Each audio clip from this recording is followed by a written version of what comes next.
Oh, come on, get on with it. Get on with it, do the kissing part. Yep, so you can't breathe. My boob's practically up to my chin. My God. Hi, I'm Kate Winslet, and I am going to watch some scenes from throughout my career. Right, here we go.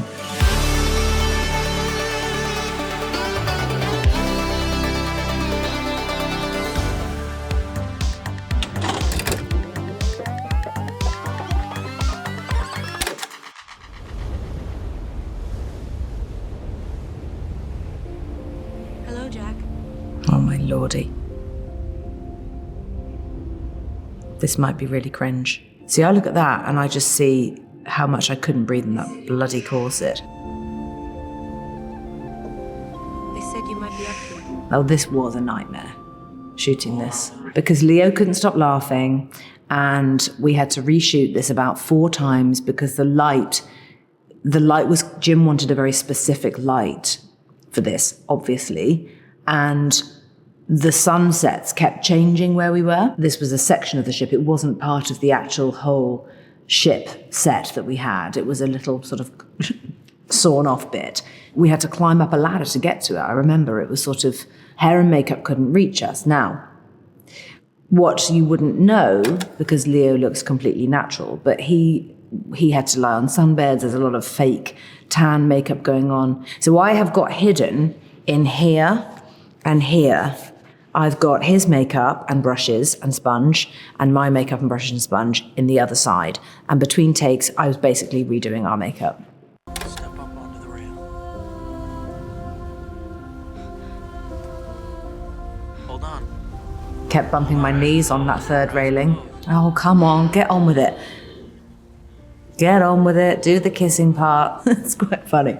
Giggling, covered in each other's makeup. Oh my God, it goes on and on and on. Yep, so you can't breathe. My boob's practically up to my chin.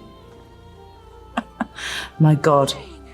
He's quite the romancer, isn't he? No wonder every young girl in the world wanted to be kissed by Leonardo DiCaprio. It was not all it's cracked up to be. So we kept doing this kiss, and I have a lot of pale makeup on. And I would have to do our makeup checks, me, on both of us, between takes. And I would end up looking as though I had been sucking a caramel chocolate bar after each take, because his makeup would come up on me. And he just looked like there was a bit missing from his face because there was this big pale bit from all my makeup getting onto him. Oh God, it was such a mess. I do feel very proud of it because I feel that it is that film that just keeps giving. Whole other generations of people are discovering the film or seeing it for the first time. And there's something extraordinary about that. Doesn't mean that people don't get me to try and reenact this every time I'm on a flipping boat, which does my head in. Oh, really? Every time, without fail. And you do it? Sometimes yes, sometimes no.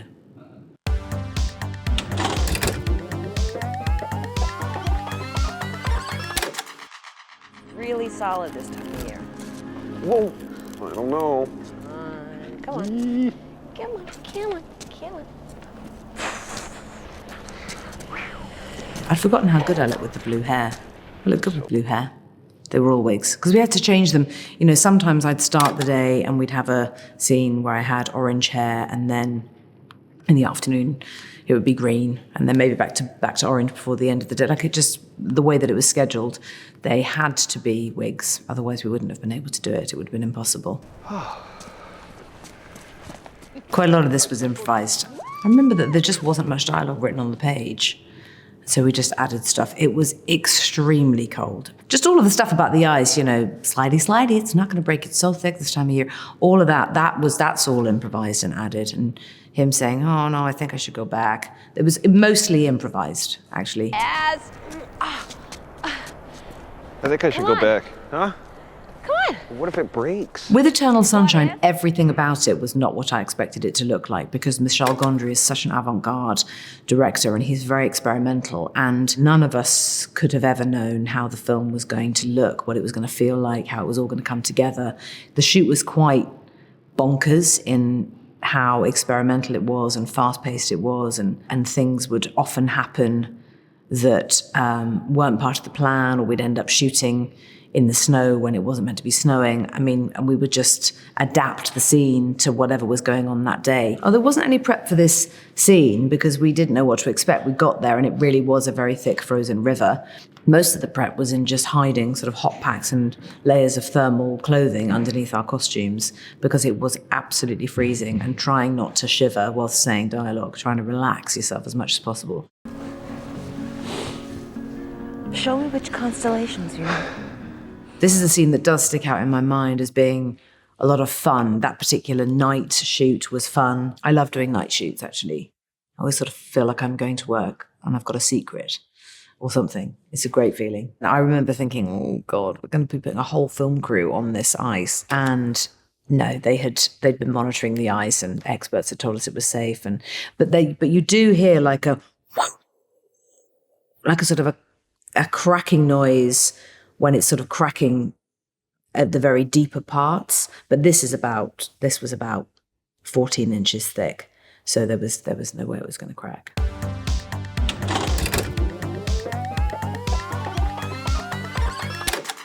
Come and tell me all about your Christmas presents.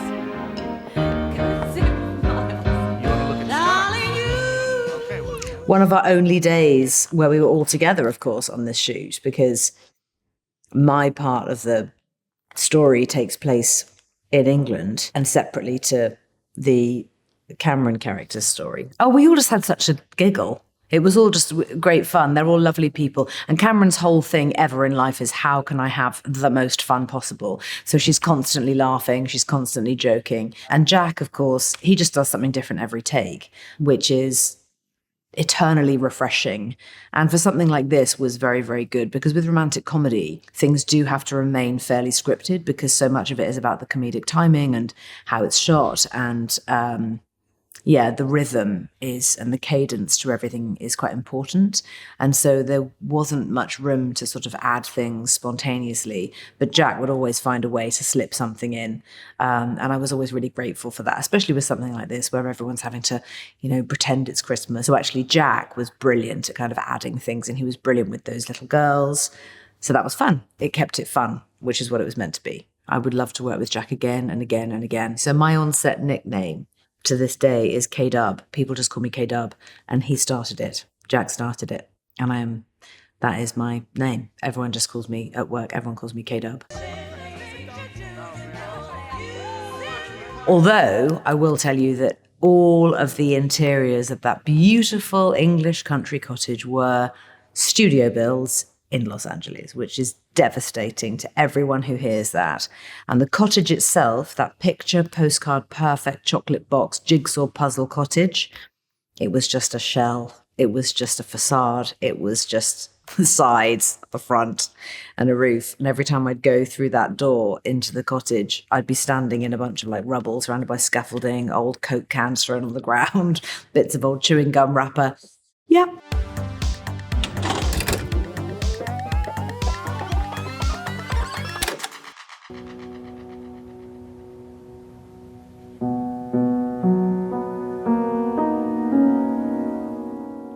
Oh God, I can't even watch it. Oh fuck. Oh God, I can't even watch it.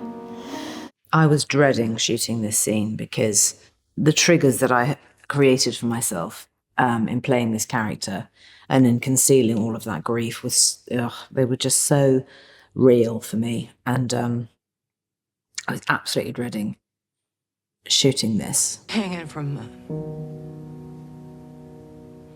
one of the beams. He'd gotten a tow rope from the garage. Oh fuck. Oh. I cut him down. That particular sequence of running into the house because I hurt my toe and I was limping. So we got that twice, thank God. And then the little piece when we are inside the house, that was a separate time. That was interior studio, actually. The dummy that had been made that was exactly the physicality of the actor who was actually playing Kevin in the flashback sequences. So that it was just awful. And we had a camera up there, obviously looking down at me, because we have that angle, that down angle where I fall, well, like where I sort of collapse. They were just brilliant. They just kept as much to one side as they could, so that I didn't see them at all. I just saw the dummy hanging and the camera itself. I didn't see the operator or the focus puller, which was enormously helpful. And that was filmed about a month after the exterior part of the scene. And then a couple of months later, we shot this part. I'm so sorry. Do you still live in the same house? I was almost trying to charge myself up with as many distractions as possible so that when I had to sit and say these words, that I would feel shocked by saying them, and that they would feel fresh in my head, and that it would be something that was springing into my body, I suppose, in the moment that I had to play it out. And it was just awful. It was awful. The emotion of this whole sequence, it was so embedded in me, actually, that I had to just sustain it across the entire time of playing the character, because what had happened to her with her son defines who she is and how she is with people every single day of her life. And so it was the main thrust of the character, really. And as you can see, hard to shake.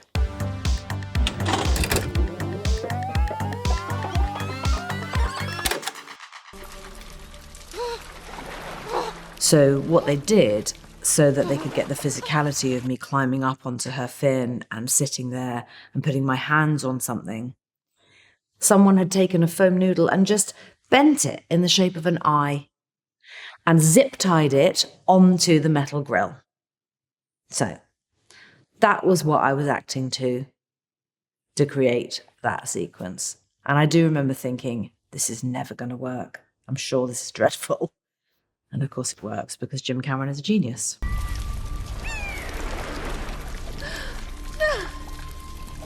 There are moments where I can't see myself at all, and then others when I really can. I think my mouth looks very much like my own mouth. So it's certain expressions Sam makes where I can really see Sam. And Zoe, again, it's her mouth. There's something about her mouth and how she hangs her head is very like Zoe. It was absolutely amazing working with Jim Cameron again. I think we're both such different people, really, since Titanic. It's such a long time ago. He just covers everything from a million angles. There are actual cameras there, probably about 22 actual cameras in the room. Then there are rigged cameras in the roof, capturing everything. And so you can be extremely free.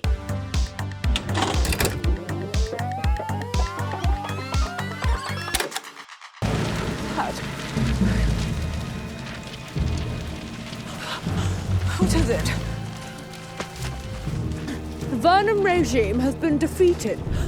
The country is yours. Disregard any news of the country. All services will soon be restored. Totally improvising like a mad person there. Yeah, I liked this scene a lot. This was great fun. This is at the beginning of episode 6 in the regime, and it's actually my favourite episode of the regime. It's very funny. Sometimes I actually still will fall asleep at night thinking about moments from episode 6 of the regime, and it makes me laugh as I'm falling asleep. The country is yours. Disregard any news of the country. All services will soon be restored by the Westgate Resistance Army. So the voice that we ended up settling on for the character of Elena was something that I came up with during the prep period, because I knew that it just didn't make any sense to me to speak in my own voice as I'm speaking now, because it is a satire, it is set in an imagined universe, and there are things about the whole show that are meant to be completely absurd. And so I needed to find a way of creating something for the character that immediately let the audience know that they weren't necessarily supposed to take this seriously. Fuck them all! Yeah, there's a moment when I go, cunt! I think that was improvised. Shut up! Shut up! Nikki! Oh my God, we improvised so much throughout this. We would just often add things, because sometimes when it's fast-paced dialogue, adding little bits here and there to the beginning or the end of a line, or even in the middle, just does help to keep everything feeling very alive and real. It was a huge amount of fun to play around with comedy, to be with so many actors on set every day. I loved that, being part of a big ensemble. And working with Matthias again. I'd worked with him 11 years ago, and we'd had an amazing experience working together, got on extremely well. He's very playful, really collaborative. So that's it from me, we're done. This torture has finally come to an end. And if I wasn't afraid of breaking something, I would probably throw this remote at that television and smash it, but I won't, I'll just turn it off.